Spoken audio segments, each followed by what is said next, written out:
Welcome everyone to the Certified ChangeWorks System Coach discussion section number 6. Today we're going to be going through all the layers of the change grid, including the engagement rings. And today, my name's Dave Miller, as you know, and today I have with us the founder of the Institute for Productive Tension and all this great material we're looking at, T. Falcon Napier, and also Pamela Skyrim, one of our faculty members. So Hi, everybody. Yep. What are we going to do today?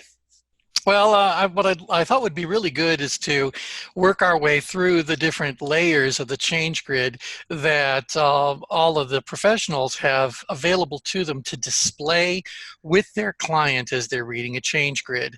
So if you were to go to the ChangeWorks system and create a change grid for your client, there's a little drop-down menu that allows you to change the background image. And so I thought we'd go through each of those different background images, and we can all just talk about what we do if we show that background. Do we show that background? Under what circumstances would we, wouldn't we? Just show a little bit more about how we use those background images to better, say, educate our client, so that as we start to discuss what's happening on that layer, they can make a stronger connection to it. So that was my goal. We'll just kind of click through it and go like, how are you guys using this? Now, the first most important background image is not something that you're going to be able to use from the drop down. Actually, no, I think it does say composite change grid is the first choice at the top. Yeah. Absolutely. Now, the composite change grid is all the different layers displayed simultaneously. And to make things a little bit easier to look at, we change the color of the lines that are associated with each of those different layers. Now, as a ChangeWorks professional who is become fluent in what those different layers are all about, we don't need to see the separate layers. We just look at the composite. And so we can look at the whole stack. That helps us see how the different layers interact with one another.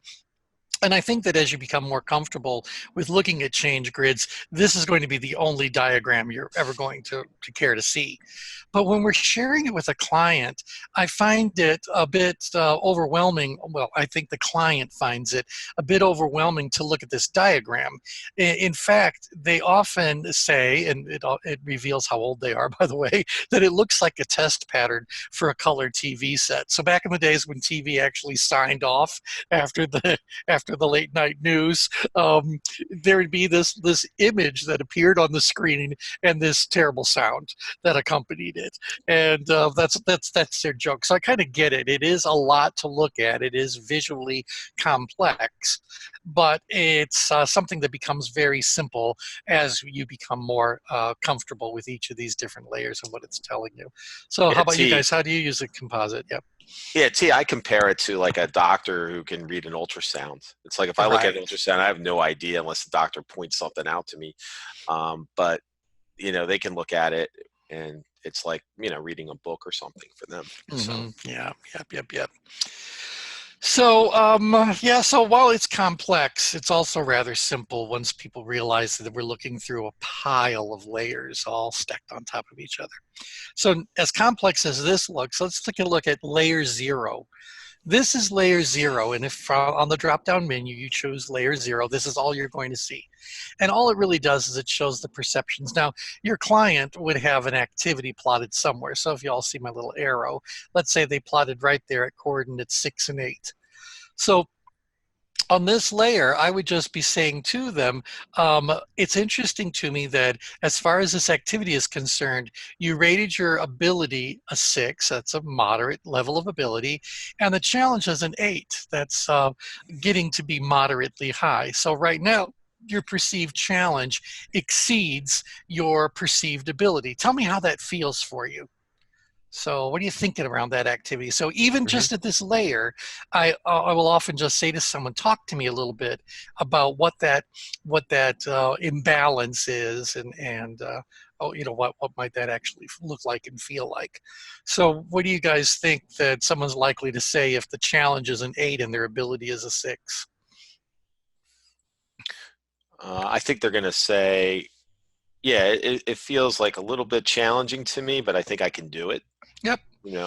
Yep. I think it's within my reach. Yep. It's a bit And of a they might stretch. say that they figure they're going to have to put out some extra effort or put some more time into it or something. Exactly. Yep. Now, what if they said, oh, let's say they plotted down here, oh, my ability to do it is an 11 and the challenge is a 1.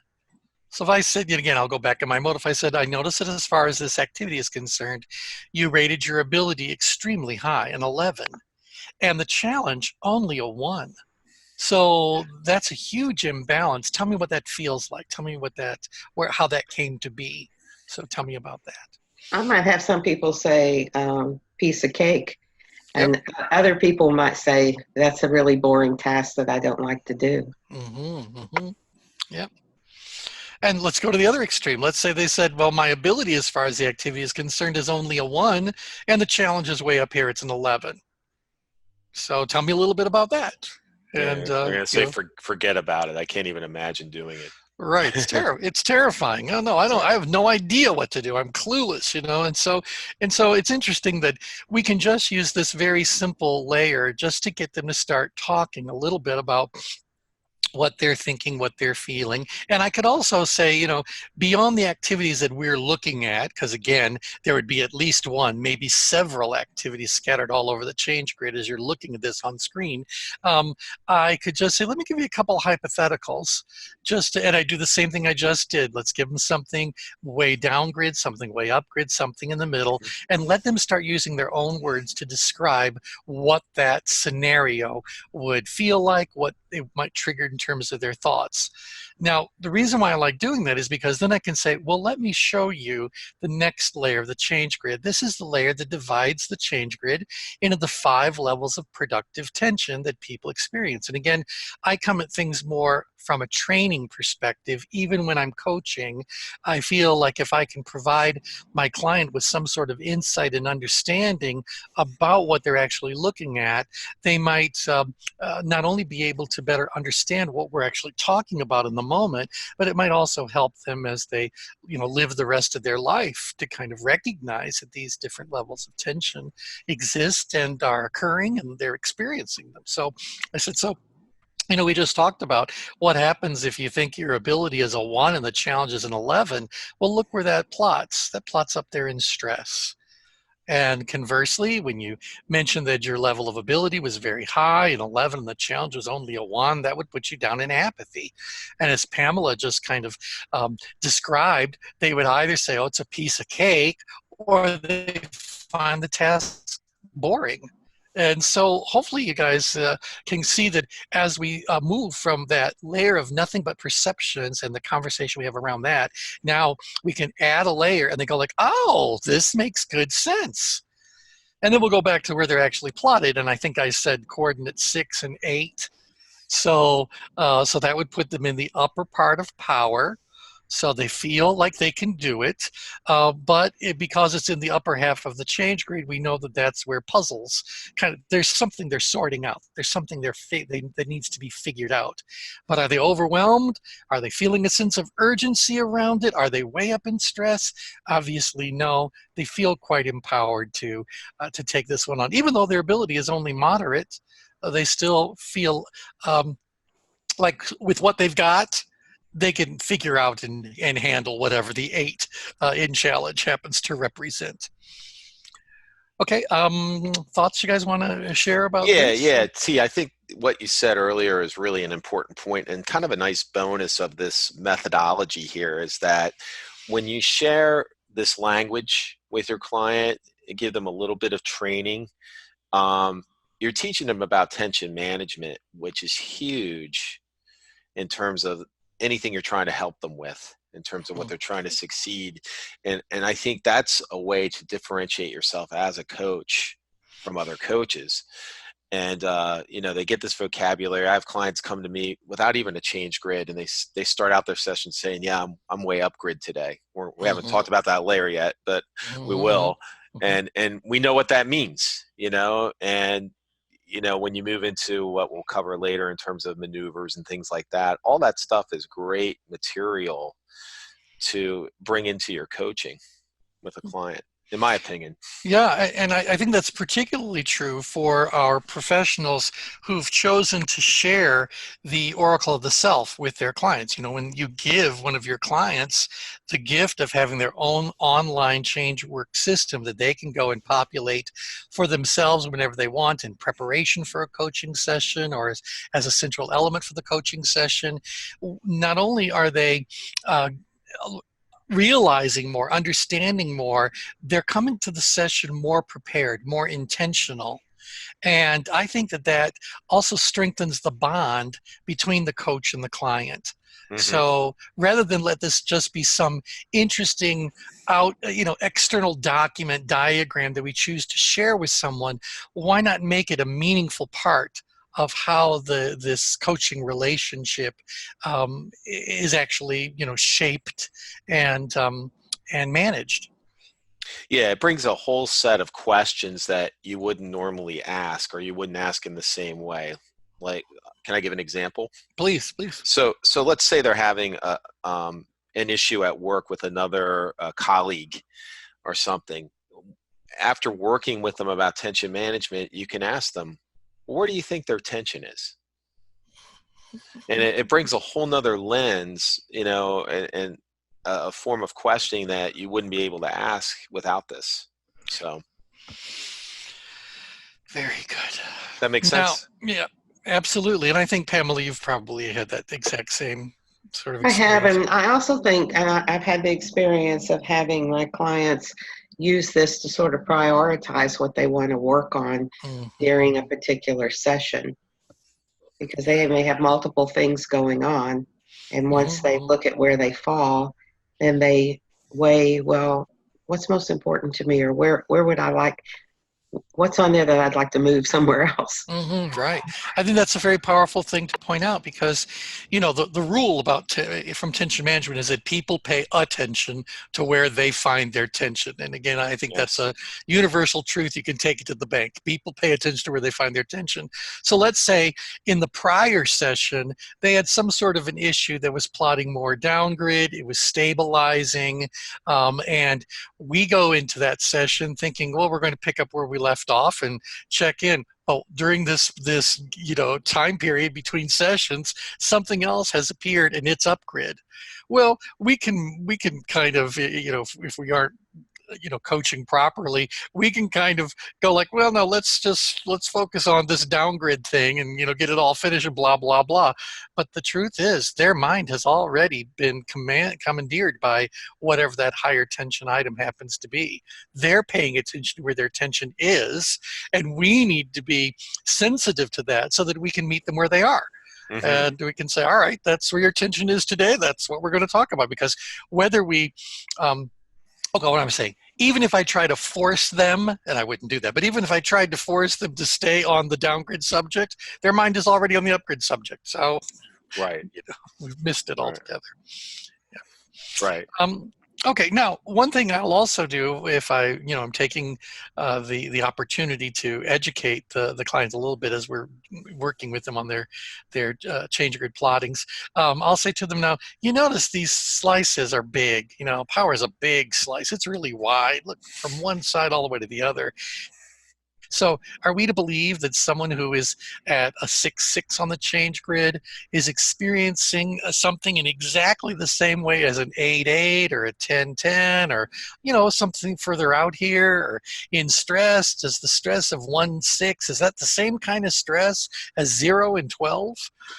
Obviously, Mhm. no. There's a difference that we can detect based on where in each one of these wedges people might be plotting. And the next layer of the change grid kind of speaks to that. This is the layer we refer to as intensity. So, how intensely are you experiencing whatever that level of tension happens to be?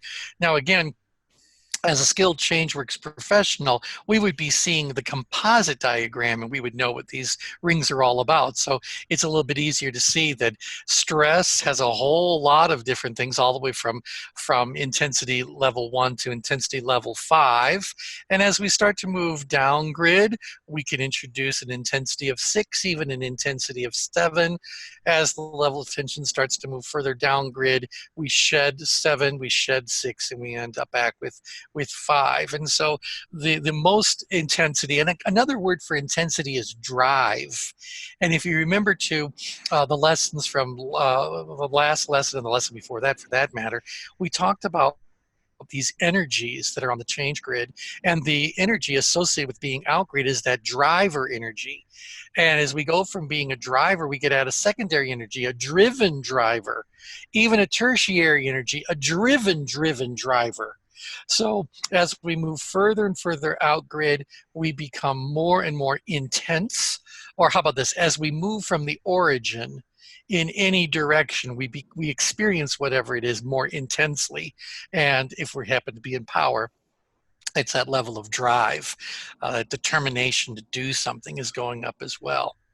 And what's interesting, Now, T, about that is that the intensity, high intensity and stress looks very different than high intensity and apathy. absolutely. And in power as well. So Yeah, I mean, if you guys can just for a moment imagine how different it feels to be profoundly terrified and profoundly bored.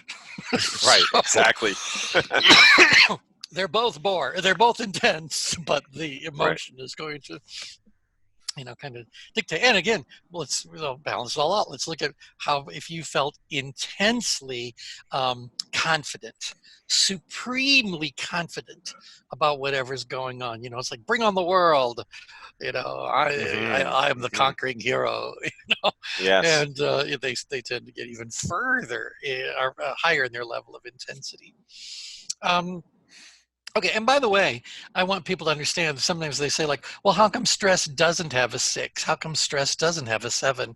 Well, obviously, if I continue this curved line, I'd be off of the grid, but that's still there. And so that's the question, is like, have you ever had a moment, this is you personally as the student in the program, had an experience where you considered your ability to be very low, like a 0 or a 1 or a 2, and someone said, how challenged does this feel? You went like 20, 99.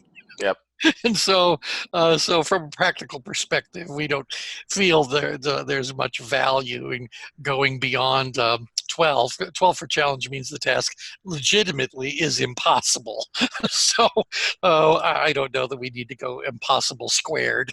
So, but nevertheless, people will express themselves as though there is a stress and an apathy of greater intensity than a 5, but it really is just I don't know how to really explain it, but it's just the way that we use words sometimes to exaggerate whatever's going on. That's really what's going on. So is there an intensity of 6 and 7 in there? I mean, good grief, there could be intensities all the way up to 100. Who knows? But these seem to serve our needs quite well. Now, all that being said, I will tell you that on very rare occasions do I actually use this layer when I'm doing a simple change grid interaction with a client.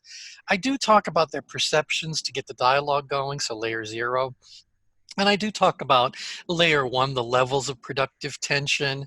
And while I'm showing that layer, and I'll go back a slide, while I'm showing that layer, I'll say, now, of course, you're way out here, and so you experience it with greater intensity, or you're more driven here. You're really feeling these stress responses. So I might say that in different words, but I don't necessarily show them this layer. How about you guys? Do you often actually show this layer? I never have. Yeah, I rarely, if ever, use that layer. Yeah. I mean, in fact, layer 1, the one before this, is probably where I spend the majority of the time. Oh yeah. I wouldn't say layer 0 I use that much by itself. Yeah. Well, I'm all about layers 1, 5, and 8. And so there's Hmm. going to be a bunch I skip over. But, Yeah. that's also part of the flexibility of the tool. Right. Depending on the conversation you're having with someone, those other layers may be exactly the right one to illustrate That's right. That's whatever it right. is that's being discussed. And by the way, there are a lot more than 8 layers. We just had to draw the line somewhere. Yes. And without making that composite diagram an impossible thing to dissect. So, yeah. I sometimes use that first layer just to arouse their curiosity.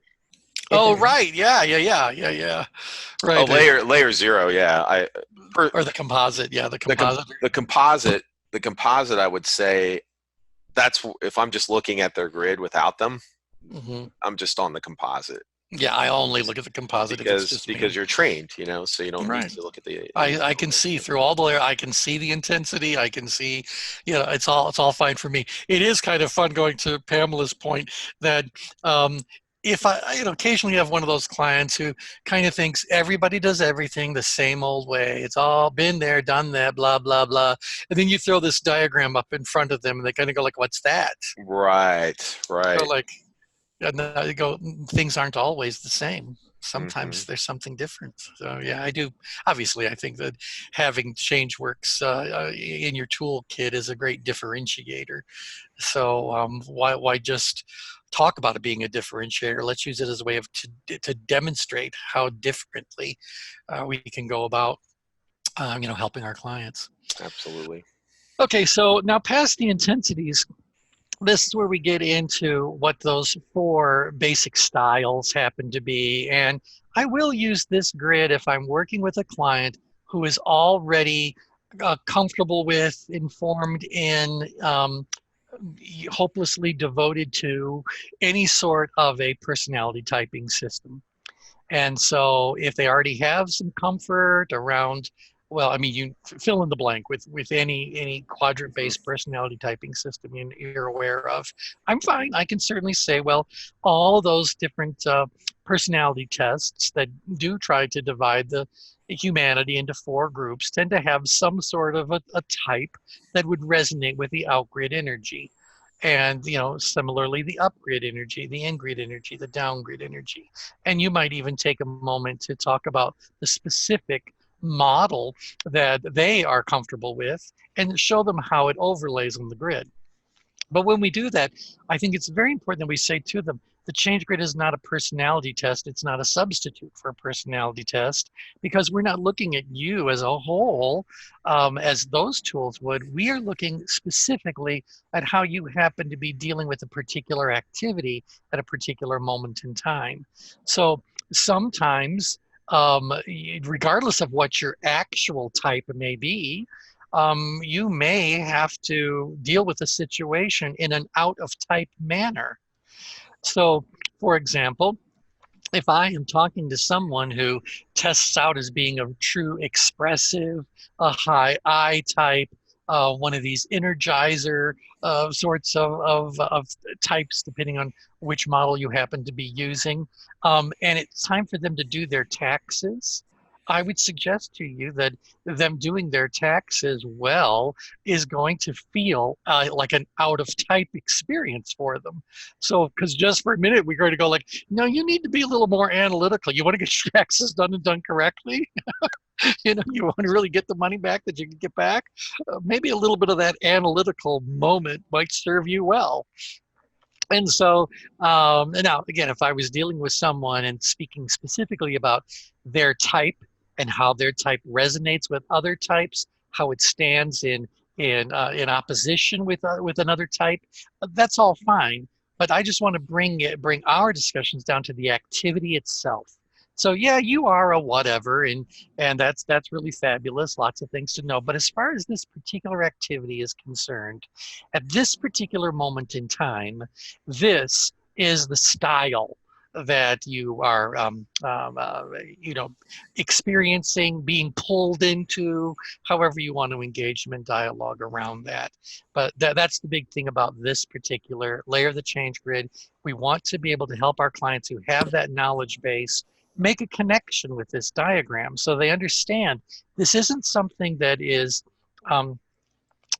totally different. It's something that can help them use the knowledge base they already have to better understand how they happen to be responding to specific situations. Oh, maybe they're feeling it, experiencing it in type, maybe they're experiencing out of type.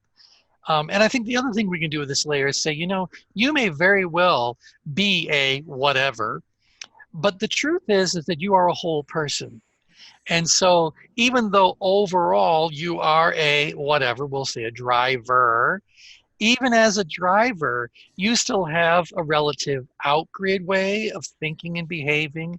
You have a relative upgrid way. It's still inside of your personality type, but you have an upgrid way of explaining, an ingrid way, and a downgrid way of doing that. So we could go driver, expressive, amiable, analytical if we want to use the language we tend to lean towards for this. So I think that can help someone kind of use their knowledge in a more flexible and powerful way, and also help them to understand a little bit more about the essential them, their essential self. So yeah, okay, I've said enough. You guys have any thoughts about how do you use this layer? Do you use this layer? I do. Yeah, I like this layer a lot. I use it in the way you've described, but I also use it even if I'm not relating it to a personality profile, because I think this language is important for them to know. And when we start getting into maneuvers, Yeah. we name the maneuvers after these different energies. So to me, using this in concert with layer one is pretty powerful. Mm-hmm. So I do use this a lot. And again, as I mentioned before, this becomes part of their vocabulary. So, a lot of times when you're doing executive coaching, you're moving someone from being more in-grid to more out-grid, if they're not that assertive, for example. And so, explaining that whole thing about the intensities, sometimes I get more into that here than I would in the intensity layer, saying, hey, when you move from in-grid to out-grid, we're talking about internal drive. And that's actually more desirable than trying to move you up-grid or move yourself up-grid to take action. So. Right, because everyone, as a reminder, remember that definitive change occurs in only two places on the change grid: upgrid changes and outgrid changes. In-grid and downgrid tend to be more stable, more immutable, but upgrid and outgrid tend to be more one would say on track for something to be felt, to be done. Well, upgrade changes tend to be driven by external factors. Yes. Deadlines, other people's agendas, etc., are pushing you to go ahead and do something. Or outgrade changes are internally driven. So choice, intention, deliberate conscientiousness, whatever other words you want to attach to it, those are the changes that you are driving from within. But upgrade changes are being driven from, generally speaking, from outside sorts of sources. Mm-hmm. Otherwise, I promise you, if you're in an upgrade moment and you don't have to do whatever it is, you can simply walk away. So that's how you could deal with an upgrade issue. just go away. And maybe it'll go away too, who knows. All right, so now it's also fun, as Dave pointed out earlier, that as a client starts to really embrace, understand this language, they'll also start to use it. So I've had many an occasion where I'll walk into a group meeting with the leader who I've been working with, and the leader will walk in the door and go like, wow, don't they all look downgrid? They'll start walking around their office. Well, he's certainly upgrid. It's like they start using the language. Yes. And I think that says a lot. Not only does it say that they are learning something, they're finding value in it, but I think it's also, again, strengthening the bond between you and that client. Because think about this, again, now we're talking a little bit more about your business model. If someone is fully fluent in this language of tension management, and they, for whatever reason, ended up speaking to a coach who is not fluent in these concepts, what do you think that would feel like for the client? A break in rapport. A break in rapport, perhaps I won't say a step backwards, but a step in a different direction. Mm-hmm. So, we tend to like people that are like us. And one of the things that connect us is the shared language. Yes. And so that's why I think it's important that you guys, as you're using this, do take the opportunity to educate your clients, impart the lingo to them as well. All right, now, so these are the four styles, and again, you can map any quadrant-based personality typing system onto it. But there's also a lot of models out there that take it a level higher, and that is they say, well, there are these four main types, and by the way, what we've done for this particular layer, as far as the labels go, is we looked at 8 different models that each had 8 different types. And we selected one of the labels from each of those 8 models. So there is no model that shows all of these. We selected the one label that we thought was most approachable, understandable, ready, accessible, not so much by the professional, but by the client. So, so we thought, all right, we'll use those words. So the leader type, now we're talking about roles. So as far as this activity is concerned, you're stepping into the role, or you're serving the role of whatever right now. So if someone plots this far out grid, yeah, there's all that driver energy, all that out grid energy we talked about, but what role does that pull them into playing? Where we all live on a stage, and so what role are they now in? Well, when you're there on the change grid, your role becomes that of the leader. And I'm not saying from a practical supervisory job assignment thing, oh, make that person the leader. I'm saying no. In your head, as far as that activity is concerned, you're the leader. You actually feel, carry yourself, present yourself in that leader role. So, and again, it's not a type. It's just saying, as far as that activity is concerned, this is who you happen to be. Now, if we move up grid a little bit, or no, I'm going to go all the way up. Energizer. If you're really far up grid, not in the danger zone, but up grid, you're the energizer. Because what is that? That's the high I type. That is the upgrid energy. That is I don't want to say influencer because that's a quadrant for one. You are the expressive, and so there's a lot of energy being given out, there's a lot of energy being shared, stimulated, etc. So you're in the role of the energizer. Now, even if you are in a situation where you view your ability as a 2 and the challenge as a 10, and so this is something like, you're in the midst of a storm and you notice there's water coming in a window. Oh, I promise you, that's going to stimulate a lot of energy in you. So sometimes you're energizing yourself, sometimes you're energizing others, but this energizer energy is going on. If we go very far in grid, where we would refer to as the amiable energy, that's where the follower part comes in. You're very comfortable deferring to the leader and taking care of everything that needs to be taken care of. Keep in mind that the real work in a group setting is done by followers, and it might be spearheaded by the leader, but it's the follower who are really doing the work that needs to be done. And then down at the bottom, the role is of a thinker. Now this, we have in, that this is the analytical energy. So those words, analytical, thinker, kind of resonate. So that's just a quick review of those 4.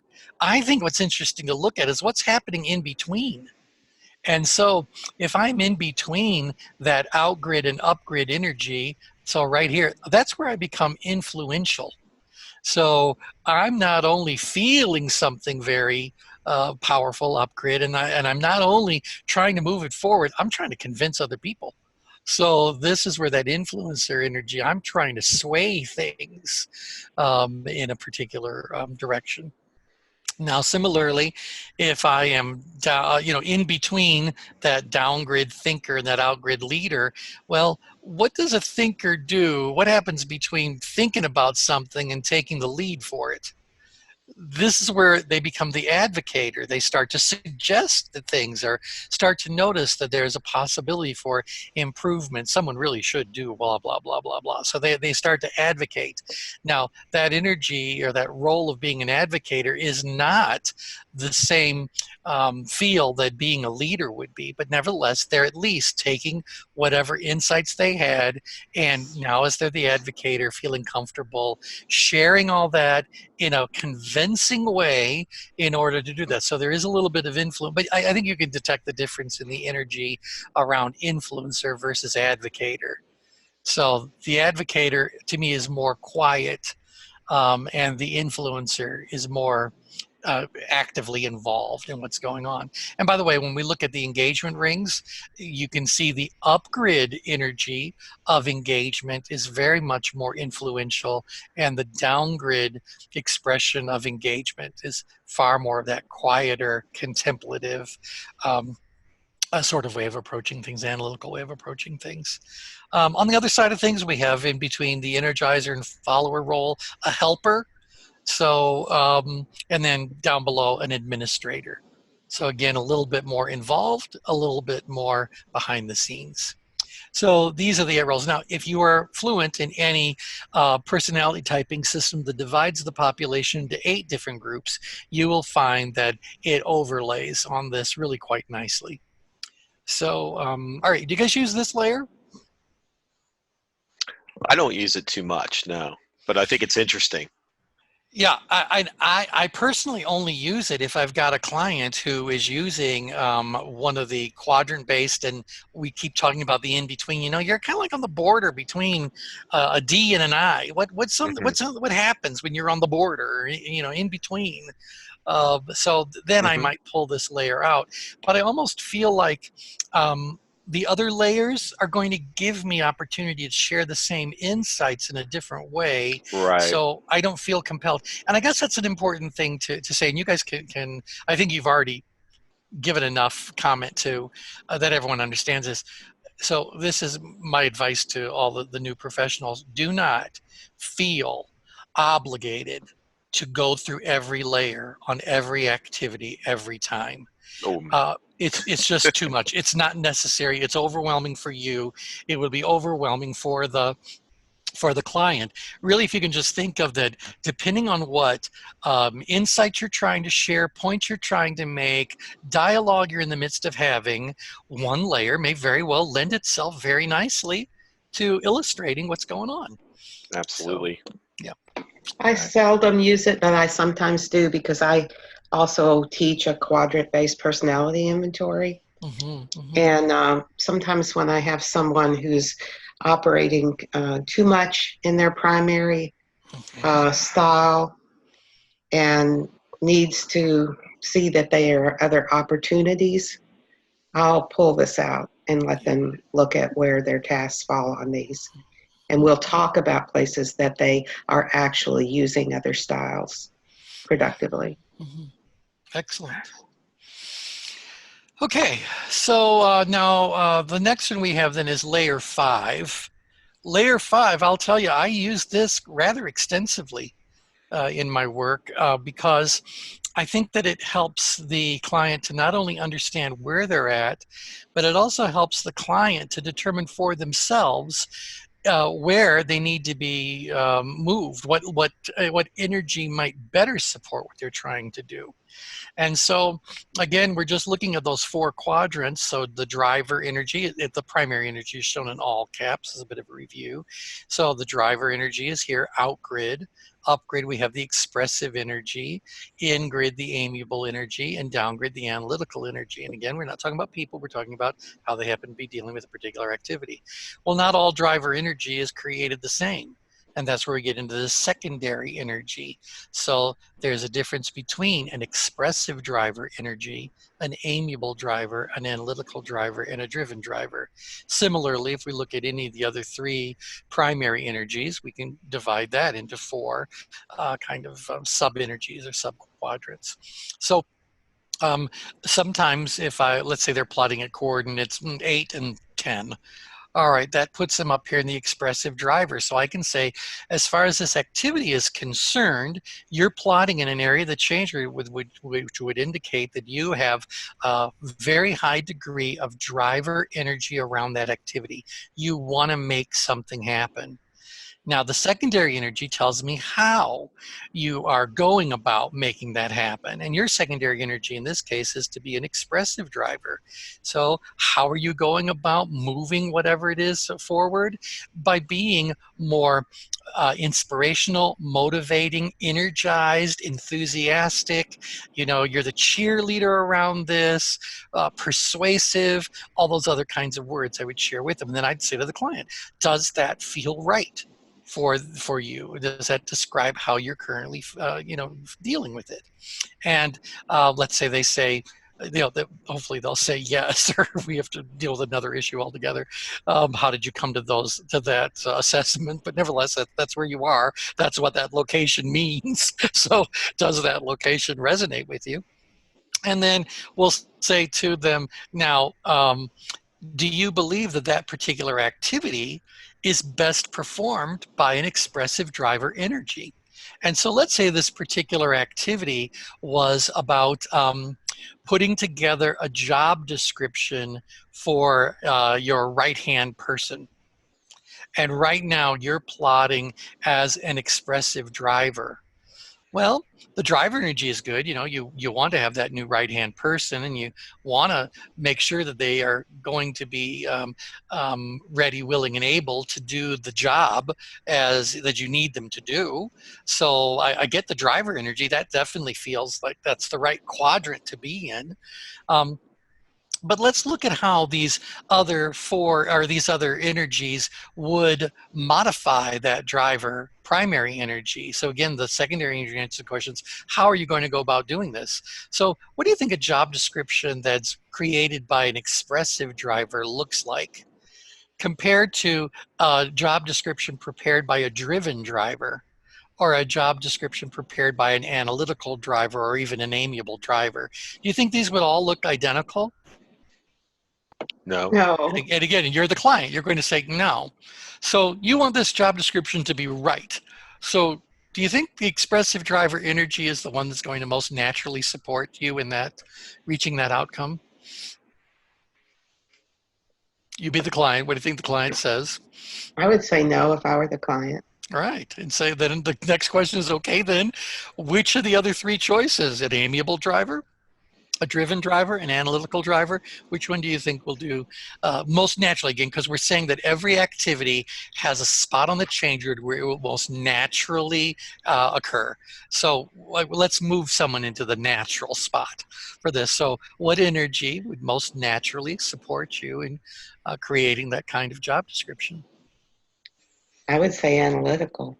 An analytical driver, because there's something to be figured out. There's something to be specified, something to be understood. All those things are analytical in their nature. And so right now they're an expressive driver. We'd like them to become an analytical driver. Now, today we're not talking about how to move people around, but basically we would need to move them from 8 and 10 to something in here. And if nothing else, you guys see that to achieve that movement, something has to be done to increase their perceived ability and reduce their perceived challenge. Now, I will give as a preview to everyone that very often, as we increase someone's ability, the level of challenge automatically comes down. So depending on the situation you're in, you have to recognize that working with each of these different perceptions can affect their movement. And sometimes focusing on one works more efficiently than focusing on the other. And sometimes you need to do a balance. And by the way, there's 2 other perceptions, as you guys have already been exposed to. So all 4 of those perceptions ends up being things that you can work with to help the person achieve whatever movement they want. But bottom line, to go from an expressive driver to an analytical driver, something will have to be done to increase their perceived ability. And then I'll predict that challenge would automatically come down. Otherwise, I would need to do something also to let them see the task is really not, it's not a 10. It's just not a 10. Even if it's a 9. How about an 8, you know? We don't have to make it a 2, but certainly we'd like their perceived level of ability to be greater than their perceived level of challenge.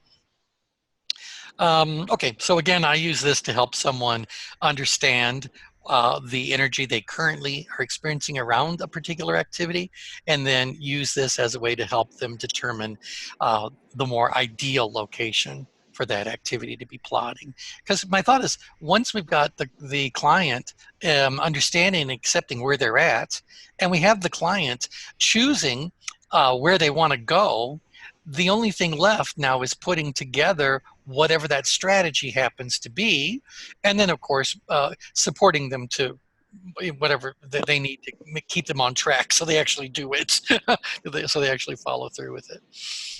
So I tend to use this layer a lot. How about you guys? Yeah, and that's exactly how I use it with ideal locations. I find this is my go-to layer for really zeroing in on, okay, where do we want to go on the change grid? So. Okay. I use it too. So, the whole idea is, what's the client's goal and where do they need to be on the change grid in order to have the best solution or the best outcome. Excellent. Excellent. All right. So let's move on to the next layer. By the way, T, this is the overlay for Myers-Briggs, right? People out there are familiar. Yeah, it can be. Although one interesting thing about Myers-Briggs is that in order for this to be Myers-Briggs, you actually have to kind of keep it proportional like you're seeing it, but shrink it in, because Myers-Briggs talks about 16, I'm going to, in air quotes, I'm saying normal, healthy ways of operating. And the change grid also has spots for all of the most profoundly dysfunctional, self-destructive, there's a dark side to the way humans think and behave, and the change grid also has spots for that.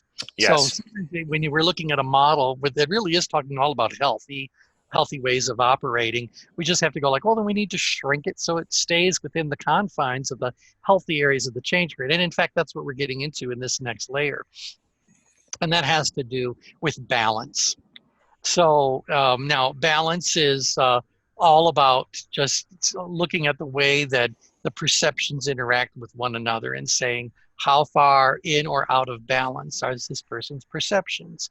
And based on how far in or out of balance they happen to be, how we deal with them may very well change. So the place of perfect balance on the change grid is really coordinate 6-6. And in the more advanced kinds of training, or there's even a couple of special sessions we've done talking specifically about this layer. I'll talk about that. If you're working with a client who is on more of a personal spiritual path, that they really are just trying to find a place of peace, of mindfulness, of being centered and all that, the change grid depicts it literally.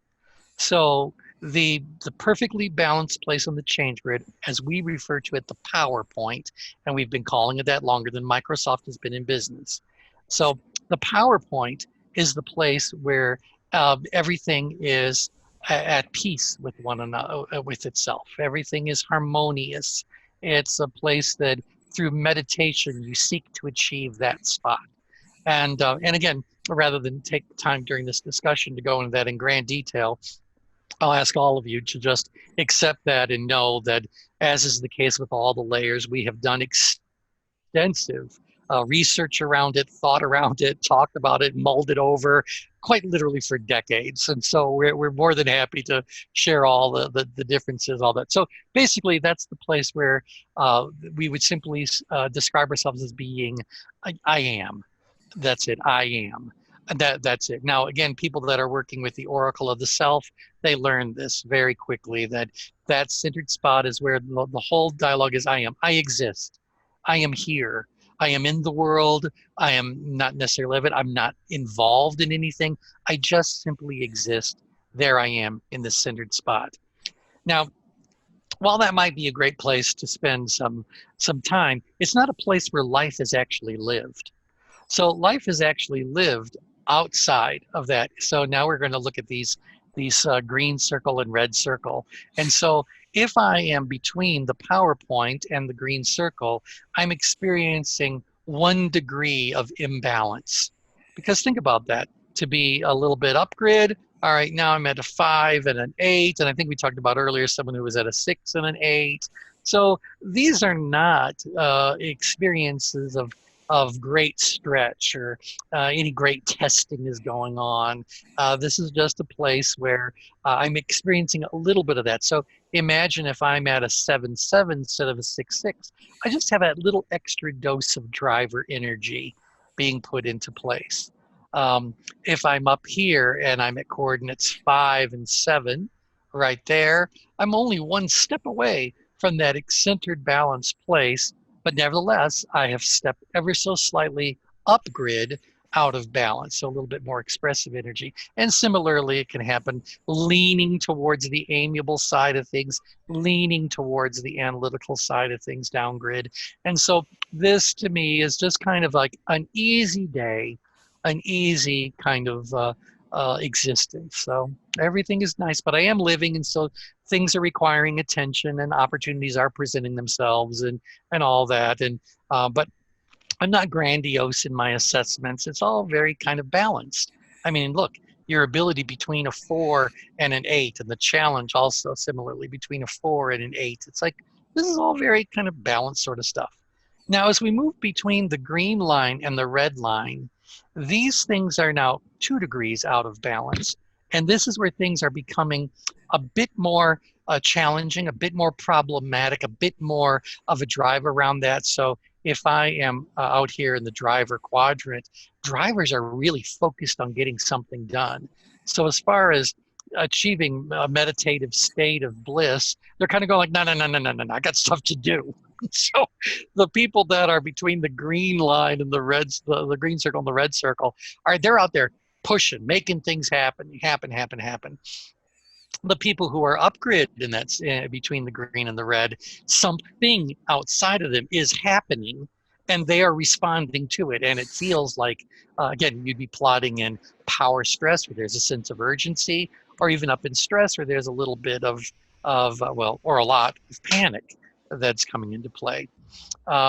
If you are on the amiable side of things, this is about backing off, actually becoming less driven, more amiable, because something is presenting itself as an opportunity for you to serve. Something needs your attention, and generally these tend to be about more human sorts of issues. And then if you look down grid between the green circle and the red circle, this is what the analytical experience is, a second degree imbalance. This is when they are developing fluency in whatever the activity happens to be, starting to tip their toe into the world of mastery. So things are settling into a routine, becoming more formal, etc. And that's all very nice, but nevertheless, it feels out of balance. And for an analytical person, it starts to feel as though something is being finished, something is being concluded.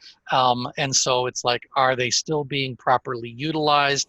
Is there some opportunity that they might need to move on to? So a lot of you that deal with executives may very well experience this, where the executive has become very successful at doing whatever it is they've been doing. But now they're kind of going like, I need another challenge. I mean, what's next? So they start to feel that here in the secondary imbalance. They have too much ability and not enough challenge. And so they want to do something. So if I said that life is lived inside of the green circle, I would say to you that growth occurs between the green and the red circle. So this is growth zones.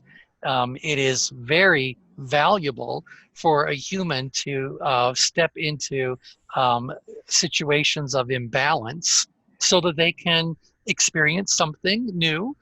They can learn something new. They can develop new skills, go after new goals, etc. So I think that in the world of coaching, we can be of great service to people who are anywhere from the PowerPoint to this red circle. Now, hey, T, I just have a question.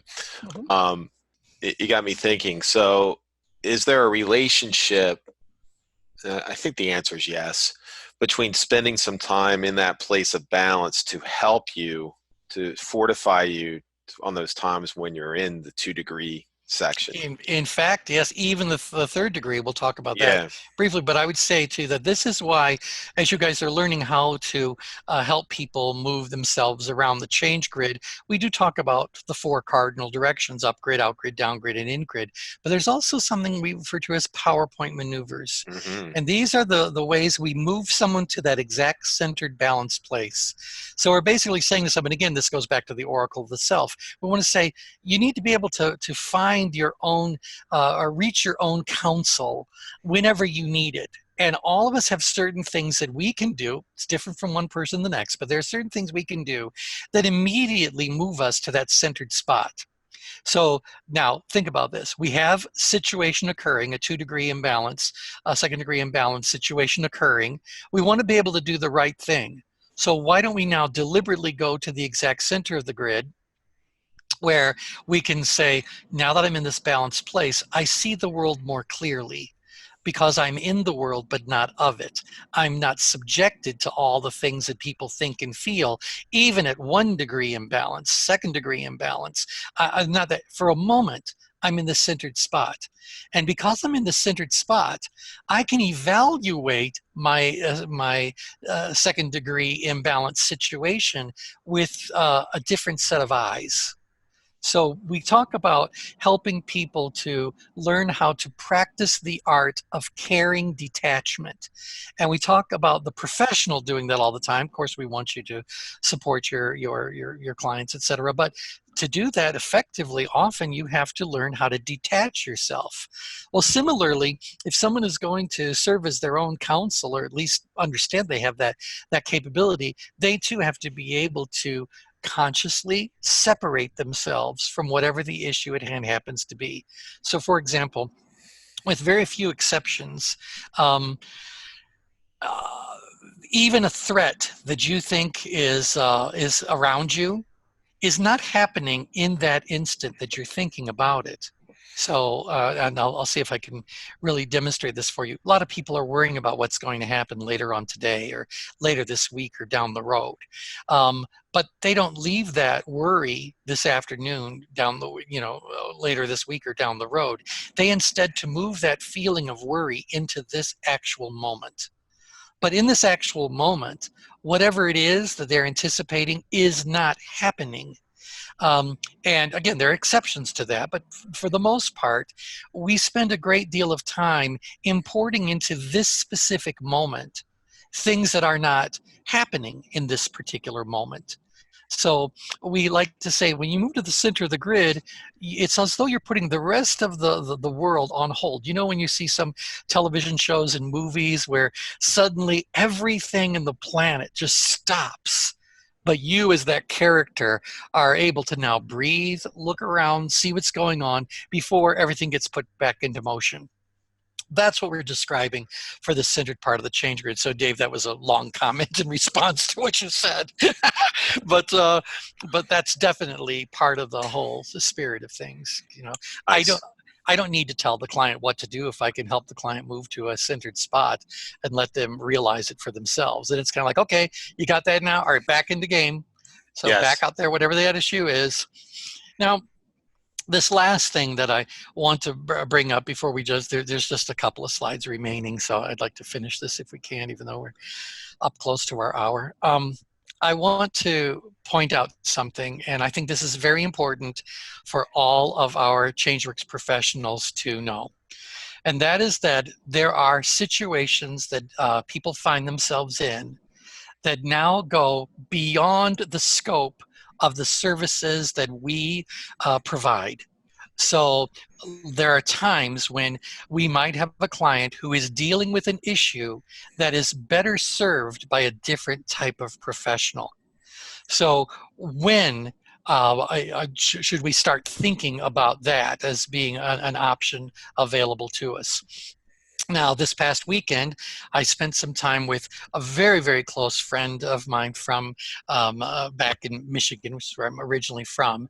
And her name, I'll go ahead and share because I think all of you who research her, you'll find her fascinating. Her name is Diane Buffalin, Buffalin. And Diane has her PhD in biochemical psychology from the Albert Einstein School of Medicine. And she is a clinical psychotherapist. She does a lot of very high level work. And so we were talking about this difference between when do you need to pull in that type of a professional versus when are we working with our clients in what we'll consider to be profession appropriate boundaries. And I think this is important for everyone who's involved in this kind of any kind of a helping profession to understand. When is it appropriate for us to hand off to somebody else? Well, there's no hard and fast rule about that I can share with you, but I can say this to you, that if you are dealing with a client who is experiencing any of these third degree imbalances, there is a strong possibility that they would benefit from having dialogue at a more clinical kind of level. So, for example, if I am outgrid and I'm in a third degree imbalance, this is the person who thinks their ability is an 11 or a 12, and so they're out there conquering 11 or 12s. This is a very grandiose frame to put around oneself. This is profoundly obsessive. And the behavior here can be very aggressive, very domineering. There's even the word brutal even appears out there. So you can imagine if you've got a client who is carrying themselves in thought, word, and deed in this very outward kind of way, do you guys ever kind of think like, they need to talk to somebody? They need an intervention. If you have the person who's very far down grid, this is where depression I want to say stews. So there may very well be where you go like, okay, I can hear that my client at that secondary or that second degree imbalance is starting to lose interest, feel underutilized. I can start hearing the little glimpses of depression that come from boredom, a long period of time being bored. So when does that become something that needs clinical attention?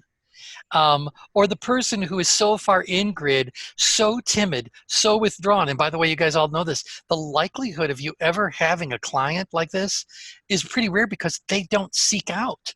Their way of coping is to disappear. So we talk about the 4 ways people respond in crisis. So fight, flight, freeze, and fade. I promise you, they're fading into the background. So this could also be a situation where the person's level of self-awareness, their level of self-esteem, etc., is just so low that perhaps another type of a professional should be included in whatever the work happens to be. And certainly someone who is very far upgrid where they believe they're in a life or death situation, they may truly be in a life or death situation, in which case I'm thinking there's probably a whole variety of different kinds of professionals who may be appropriate. I mean, if your house is on fire, I don't think we need to talk to a coach. So you get the idea.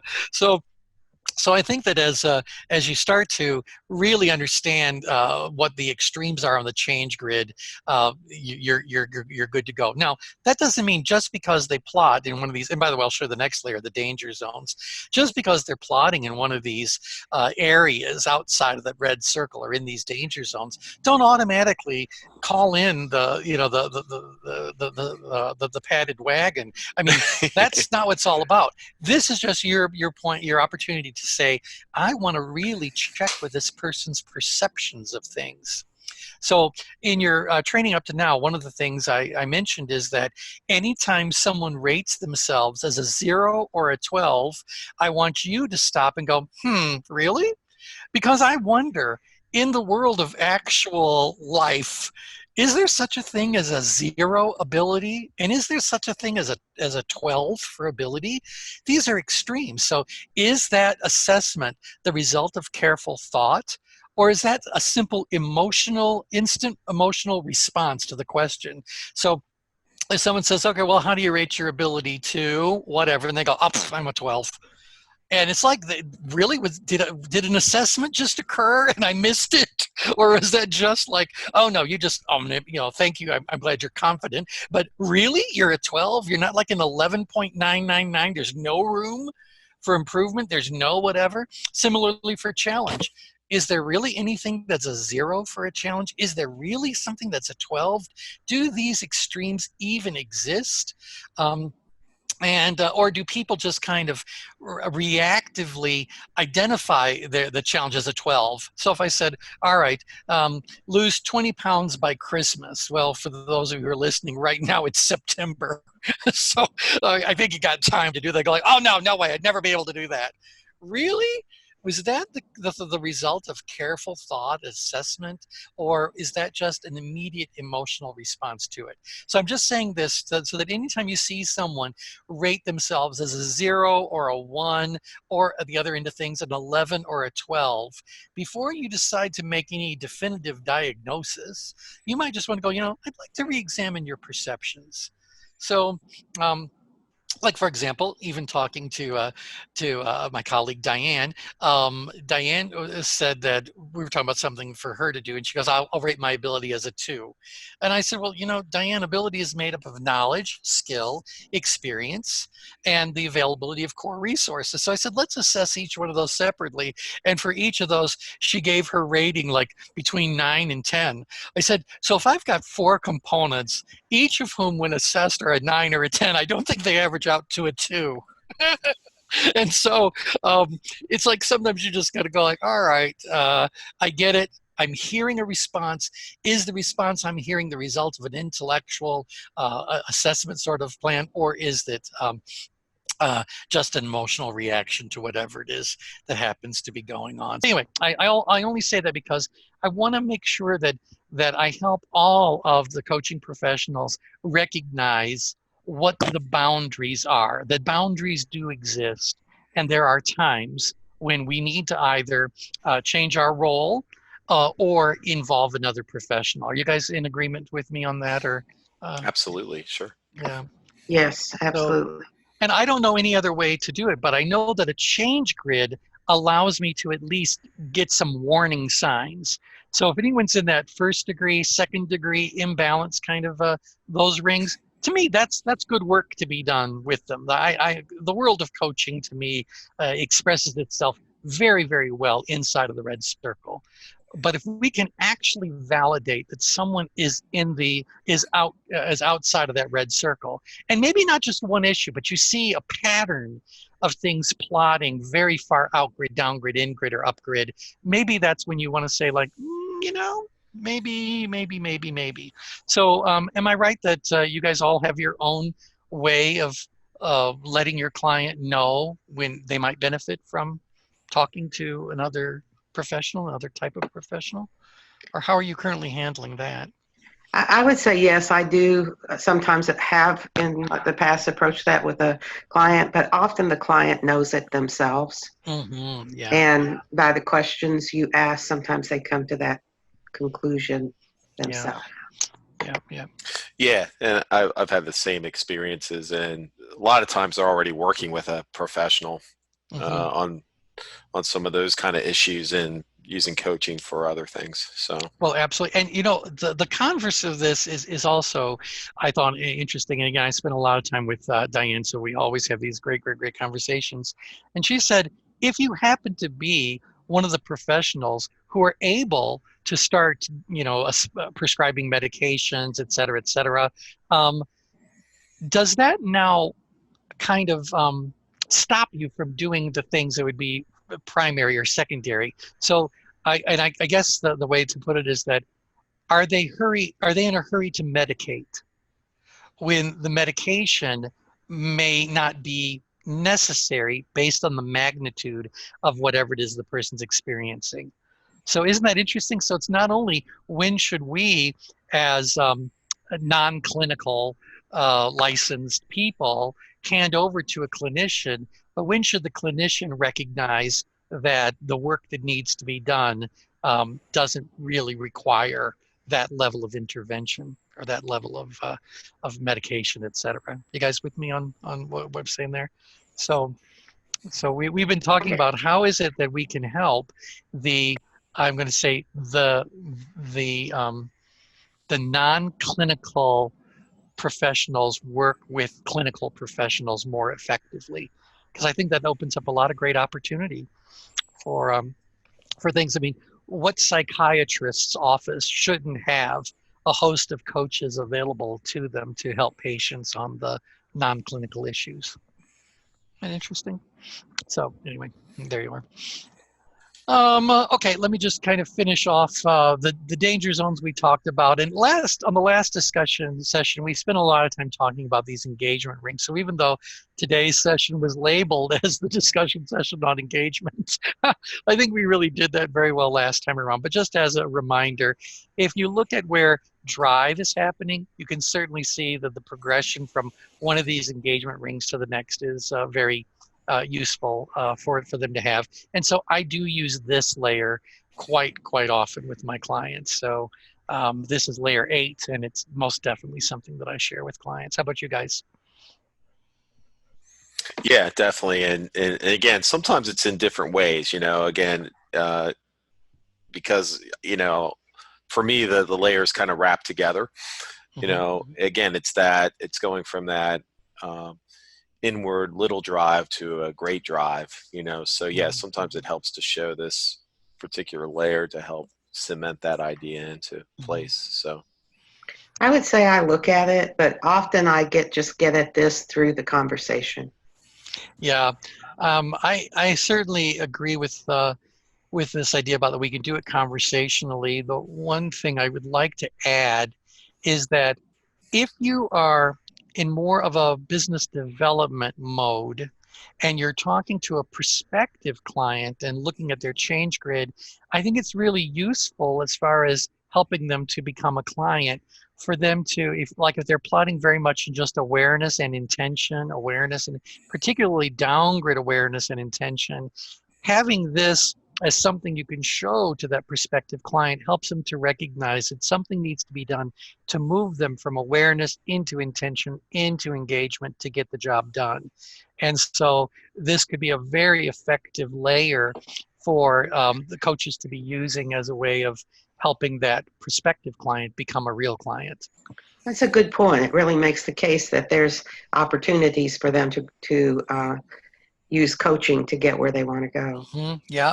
Now, one of the things that we've talked about in the past, we those who are listening and are new to our organization, we have a program we've done for a long time called the Accountable Self, and we're basically rolling that into the Oracle of the Self element. So those of you that are sharing the Oracle of the Self with your clients will also be able to share with them the Accountable Self. But the Accountable Self has a subtitle, and that's Conquering the 80% Existence.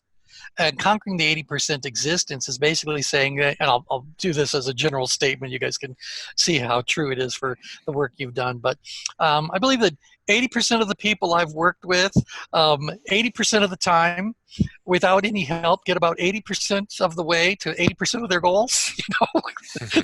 They're all going most of the way to most things most of the time. Well, wouldn't it be great if they could go all the way to wherever they were trying to go all the time? And so this is the whole idea about let's conquer the 80% existence. So when I look at this grid, I go, well, 80% means I've done the awareness bit. I've even done the intention bit. I might even be dabbling a little bit in the engagement piece of things. But am I going to go all the way? Am I going to finish whatever it is that was started? And so we talk about incremental benefit to change versus all or nothing changes. So some of the changes, like if you want to lose 20 pounds and you only lose 15, well, there was an incremental benefit. But if your goal is to write a book and you never go beyond the outline, then that's kind of like an all or nothing sort of thing. You don't have a book. So, some changes are all or nothing propositions, and some changes offer some incremental benefits. We need to be able to conquer the 80% existence. Or the other subtitle we use for that program is we need to learn to become a finisher in a world of starters. So how often are our clients very much in intention, awareness and intention, and again, dabbling a little bit of engagement, but they're not finishing. So they've started, and think of all the resources that get consumed in the act of starting things that never get finished. So anyway, so that's another reason why I like to bring this up as a layer to show a prospective client, so they see the work that I'm here to help you do is to take you from 80% to 100%. The work that I'm here to help you do is to become a finisher in a world of starters. So can you guys resonate with that? Yeah, absolutely. Yeah, so I think that's 100%. a very valuable one. Yep. Okay. So that's what we wanted to do for this discussion session. You know, now we go back to the composite. Hopefully you guys are now seeing all these lines and you're like, no, I get it. I can see them. And there's even a couple of others there that on some future call we'll spend some time talking about. So your next task is to complete the application exercises for this session. And then, of course, participate in the dialogue call with the faculty. So there you go. So thank you all so very much for joining us. I'll talk to you next time. Bye, everybody.